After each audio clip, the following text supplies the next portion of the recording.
So the next question has been in the comments, not only here, so for Q&A poll that I post every week and myself. So Project Veritas posted another video based on leaked materials that expose our colleagues' names and also put them at risk. So what are we doing to actually stop leakers, and how are we keeping our colleagues safe? And I know that Heidi is on the line as well to help you answer this one, but something that I've seen in the comments quite frequently. Yeah, and I mean, Heidi should definitely jump in on this, but I mean, there are a lot of questions that we get a lot of the time around, when people leak stuff, do we find them? And, and I've been clear that we have a number of efforts to find people and we terminate people and pursue the recourse that we have when we identify them. And in this case, we did find them. So, Heidi maybe can talk a bit about that. But we generally don't talk about it or go out of our way when we find folks who leak. But we do a reasonably good job at this, and I think it's the kind of flip side of the coin for having an open culture is we can be open and we can share a lot of stuff. But we also need to be very good at rooting out people who are leaking stuff. And I think over the last year there have been more leaks than I think all of us would have wanted. But we also find a lot of the folks and terminate them. So anyhow, Heidi, why don't you go for it? Sure, I'm happy to. As you said, we generally don't share specifics around the actions we take to mitigate and investigate leaks because we don't want leakers to find a way around them. But we do take leaks very seriously. We always investigate to the fullest extent possible. And when we find leakers, we have a zero tolerance. So that means we fire them. And we also consider other things, other actions, such as legal action. For those of you who don't know the context around this question, Project Veritas released a video last week alleging that they had uncovered a new effort to censor vaccine concerns globally.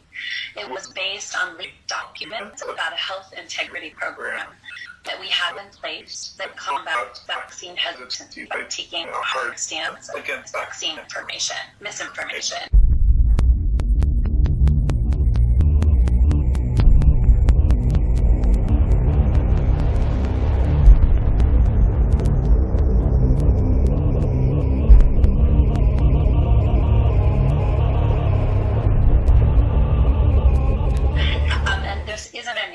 This is a program we've proudly spoken about publicly in our blog.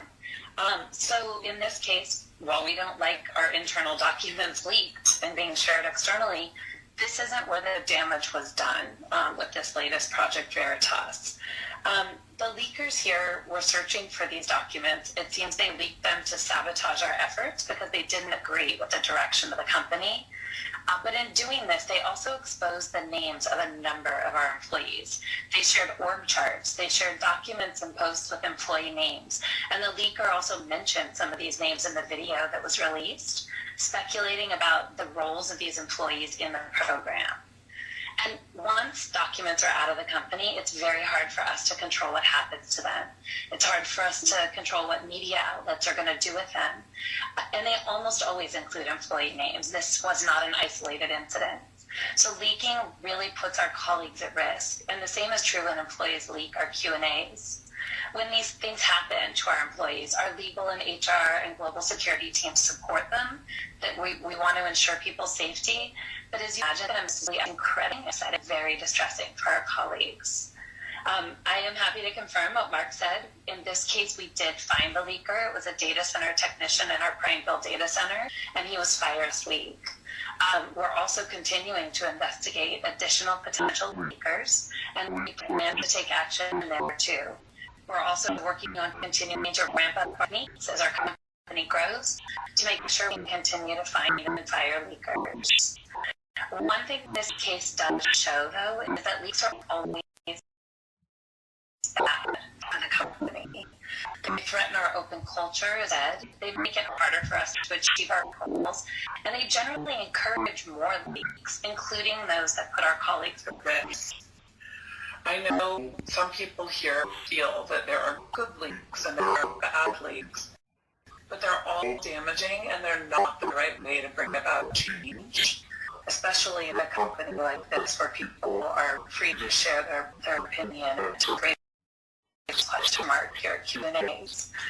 You may think you're leaking because you want to hold leadership accountable or that you're on the right side of history, but that is very subjective, and you may not have all the information to make that call. And the people who leaked our coworkers' names last week, they thought they were doing the right thing too. Subjective, and you may not have all the information to make that call.